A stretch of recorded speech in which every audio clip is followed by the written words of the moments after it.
بنشتی کوردیە دیارە بنشتە تاڵە ئەکەنەوە ئاو ئێکوڵێنن بەڵام بە شێوازێکی زۆر هەندەسی و زۆر بە وریایانە چونکە ئەگەر زۆرتر بڵێ ئەوە ناتوانێت زوو کەمتر بڵێ ئەوە ئیتر ئەنووسێ بەدانەوە ئەمە کا عومەرە چند ساڵە خێریکی ئەم کارەیە تەجروبەیەکی زۆر باشی بووە ئەمەش ئەمڕۆ خزمەت بوو بزانین شێوازی کوڵامی بنێشت چۆنە و هەروەها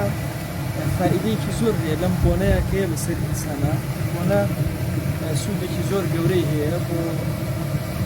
حساسیەتی ناولود حساسیەتی چاو زۆر تەئسیری هەیە بۆ بڕک بۆ سیەکان چونکە هیچ ڤایرۆسێک میکرۆبێک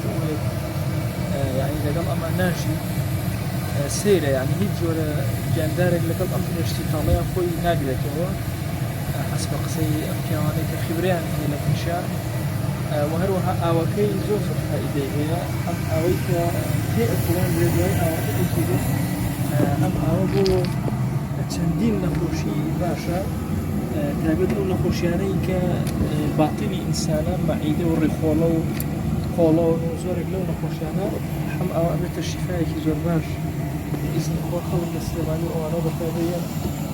ئەیکڕن ئەیکا عومەر انشاءالله شتێکی زۆر باش ئەوە فەوائیدی زۆر باشی هەیە ئەمەشان ئەحمەدی کوڕمان هەندێک بۆنی درێژ کوڵانمان کردوتان بۆی بزانین درێژ کوڵان چۆنە و بۆنەکەش هەندێک بەسەردانە ئەو نەخۆشیە ئیدانەی هەبێت دەستخۆشیمان هەیە بۆ عومەر پایدارە دەڕەکەی بەسەر ئازارێ ئاخرەتی خێر یا رەبی سلامەت خوا بەخێر ببیت